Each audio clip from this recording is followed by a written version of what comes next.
Je m'appelle Marc Vera, j'ai 63 ans, je suis cuisinier autodidacte.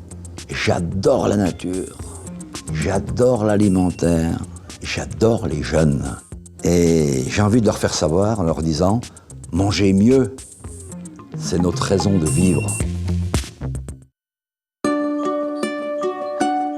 Alors ça, c'est Marc Vera, je ne sais pas quel âge il a là. 2 ans, je pense. J'étais un enfant heureux. Moi, je suis né avec une grande table, vous savez, dans la cuisine, où mes parents, mes grands-parents, mes frères, ma sœur aînée cuisinaient. Tout le monde cuisinait dans cette maison. C'était une cité aromatique par excellence. J'avais un maître fantastique. Et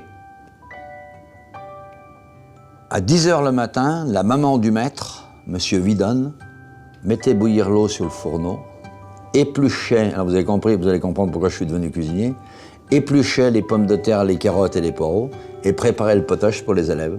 En même temps qu'on avait le cours du maître, on avait la nourriture qui mijotait sur le fourneau, c'était extraordinaire. Et puis la deuxième chose extraordinaire, pourquoi je suis devenu cuisinier, ça c'est vraiment un moment qui m'a marqué dans mon existence. Lorsque je sortais le soir de l'école, ben mon grand-père m'attendait avec le troupeau.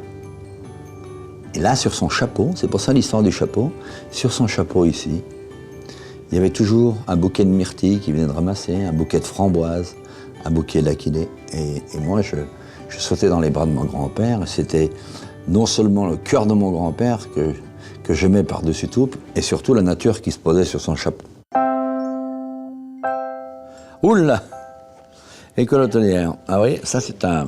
Oui, j'ai quand même un grand souvenir parce que... Bah oui, j'ai toujours été un peu rebelle. J'ai fait commis une grave bêtise avec 5 de mes confrères. On a brûlé les blouses des profs au milieu de la cour, avant mai 68. Enfin, c'était la révolution dans l'école. Donc on a appelé Vera, on a appelé Mojan, on a appelé mes copains. Ça a été vite fait, hein, c'était dans le demi-heure qui suivait, ils ont appelé nos parents sont venus nous chercher. Donc je reviens chez mes parents et mon papa a dit bah, « écoute, tu vas rester à la ferme », donc je suis resté à la ferme. Et là, bah, naturellement, pour en dire les fins de mois, papa me laisse un petit morceau de la ferme et j'ai des moutons. Le village de Monigo. C'était un premier établissement, je fais des fondus et des raclettes dans ma bergerie. Ça a été l'expérience d'une vie de nouvelle. On mettait les pieds dans les starting blocks du futur destin que j'allais avoir, c'est-à-dire de la gastronomie. Ah, les Ridans, au bord du lac d'Annecy, 2 fois 3 étoiles Michelin et 2 fois 20 sur 20 au Gomio, on était le seul. On a été, la même année, on a été reconnu meilleur chef du monde par le Wine Spectator et on avait aussi un groupe allemand, scandinave et autrichien qui nous ont élus 3 fois meilleur chef du monde, meilleur restaurateur.